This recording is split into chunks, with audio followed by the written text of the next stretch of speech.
ورحمة الله وبركاته. بسم الله الرحمن الرحيم. نحمده ونصلي على رسول الكريم. اما بعد. صدق اللہ العظیم.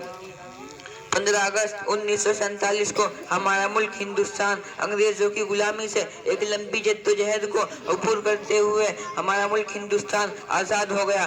ملک کی آزادی کے لیے علماء کرام نے اپنے خونوں کی ندیاں بہا دی، تحریکیں چلائی، جیلوں میں بند رہے، پھانسی کے پھندوں پر لٹکے، ان کے گھر کو ان کا مقبرہ بنا دیا گیا، حتیٰ کہ لوگوں نے اپنے جان کو دینا گوارا سمجھا مگر ملک کو غلام رہنا پسند نہیں کیا. انہی حضرات کی قربانی کا نتیجہ یہ ہوا کہ انگریز اس ملک کو چھوڑ کر چلے گئے. ہمارا ملک آزاد تو ہو گیا مگر سونے کی چڑیا نہیں رہا. ملک کی آزادی کے لیے علماء کرام نے اپنے خونوں کی ندیاں بہا دی.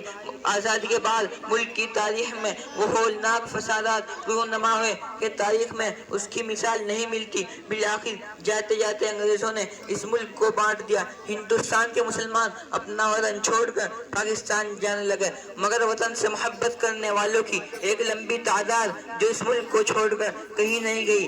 وطن کی سرزمین پہ دم وفاداری کا نام ہے، وطن کی سرزمین پہ دم وفاداری کا بھرنا ہے. یہیں پیدا ہوئے ہم، یہیں پہ ہم کو مرنا ہے. رفتہ رفتہ ملک کے حالات بہتر ہو گئے. 26 جنوری 1950 کی وہ گھڑی آ گئی جب ہمارے ملک کے دستور کو سیکولر دستور بنایا گیا. 26 جنوری 1950 کو ڈاکٹر امبیڈکر کی سربراہی میں ملک کے تمام باشندوں اور ان کے مختلف مذاہب اور زبانوں وغیرہ کو سامنے رکھتے ہوئے دستور ساز کمیٹی میں پورے ملک سے 299 منتخب نمائندے تھے. اس دستور کے مسودے کو ترتیب دلانے کے لیے 17 افراد پر ایک مشتمل کمیٹی تھی. دستور ساز کمیٹی میں پورے ملک سے 299 منتخب نمائندے تھے. قانون کی روح سے 1952 عیسوی میں ملک کا پہلا انتخاب ہوا. وما علینا الا البلاغ.